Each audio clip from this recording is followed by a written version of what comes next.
is Abdul Rahman. I'm a lecturer at a public university in Kenya. I deliver lectures in computing and informatics. In our last lesson, we discussed about the switch statement. We had seen that among the Java statements, that actually a switch statement, actually it is used to test equality against several values.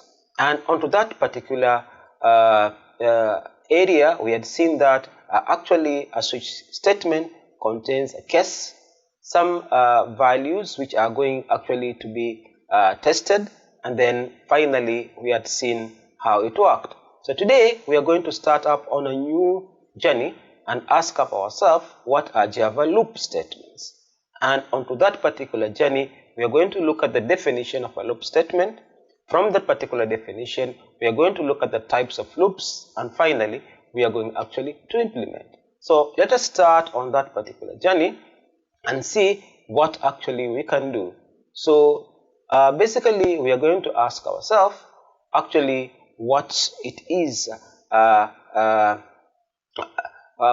are the Java loop statements. So a loop, actually we can see that is a program structure that repeats a sequence of instruction until a specific condition is reached.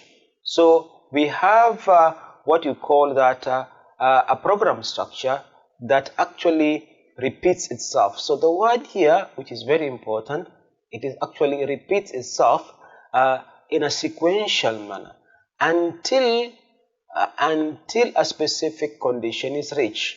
So when a specific condition is reached, that is the time actually the repetition actually stops.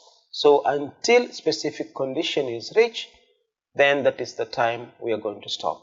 So that basically it's a loop. Also, it executes repeatedly code of its body. So a loop contains up a body, it contains up a statement.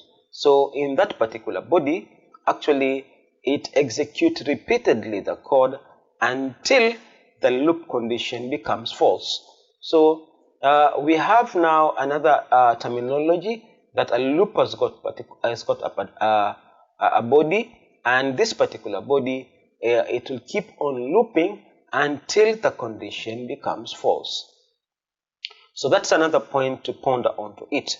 Another point, we are saying a loop body holds instruction to be actually executed in each loop cycle. So, and the loop statement continues until the condition becomes false. So basically that is what we call up loops in general.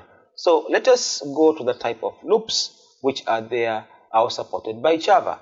So when you go back and see the type of loops which are supported by Java, basically we have got 3 of them. So if here we have what you call the type of loops which are supported by Java, basically we'll have 3. So the first one is what we call a for loop.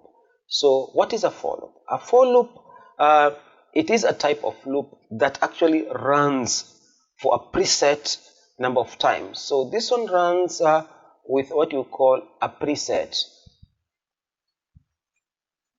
number of times. So it runs in a preset number of time, and also we are known that it actually recommended to have a for loop when you have known number of iteration. So when you have got a known number of iteration or fixed number of iteration, then a for loop actually it is very important. So you should have what you call known number of fixed number of iteration. So if you want to do 5 or 6 or 7 iteration, then a for loop actually it is actually very important. The second part is what you call a while loop. So a while loop basically also it is a loop that repeats as long as an expression is true. So it will keep on to repeat itself as long as what you say the condition is true. So as long as our condition is true, it keep on repeating. And this particular type of loop, actually it is recommended to be used when actually there is no fixed number of condition. So here we don't have what you call a fixed number of operations. And the third loop is what we call the do-while loop. The do-while loop actually also it a loop that repeats itself as long as the condition is true.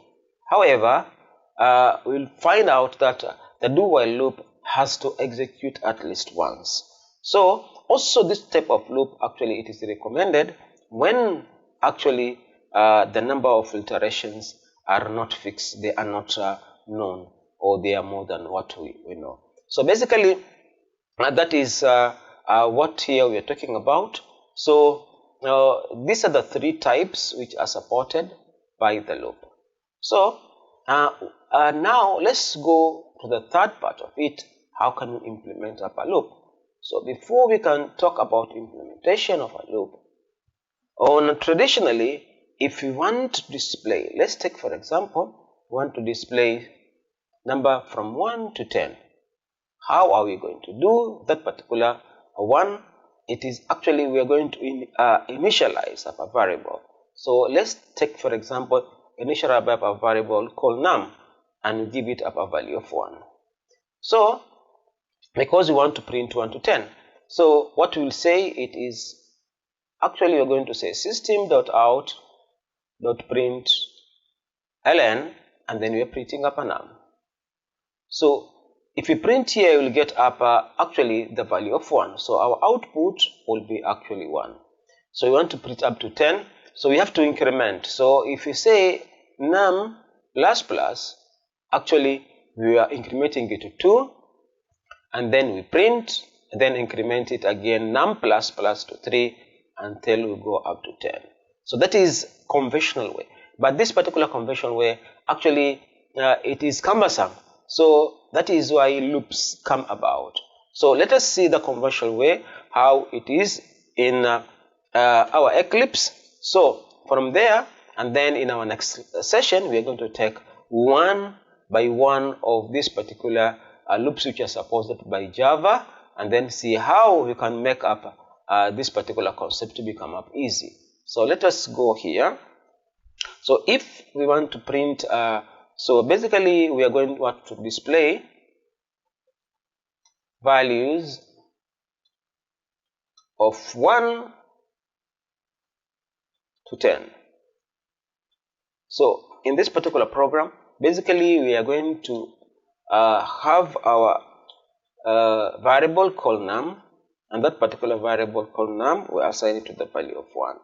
After assigning up the value of 1, and then now we want to print, so we are using up the method for printing onto the console, system.out.println, and what are we printing up num. So basically it's a very simple way to do it, but it is actually cumbersome. So now the next thing is to say, we are going to say num plus plus, because now we want to increment our num. So if you say num plus plus, we have to go back again and print here. So we are going to print here. So we are going to say num plus plus again. How many times? So here basically we are printing up again. So if we are printing up again, so now this will print 1, this will print 2, this will print 3. So if you go back again, that will print 4, and that will print 5, and it will go on. So that will print 6, so and that will print 7, and that will print 8, and that will print 9, and that will print our 10. So now we have done that around 10 times to print and print again and again until we reach where actually we want. So basically this how cumbersome this particular code will look with a lot of system.out.print. So let's execute this particular program and see what happens. We have seen actually it has print from 1, 2, 3 until 9. So if you want to have the 10th one, you'll have it back again here, and from here we can comfortably say now we are printing actually up to the 10th part of it. So this particular part, we can cut it and put it up here. So now you can see how the code has become big and how it has become cumbersome. Now it has print from actually 1 up to 10. We have seen all of that. So in our last lesson, actually we are going to see how we can simplify it using up what you call loops, actually to write one line of code and print up everything. For now, we have come up to the end of this particular session until on our next session, whereby we are going to take up the for loop and see how we can implement the same. Thank you very much. However, don't forget to subscribe. Bye for now.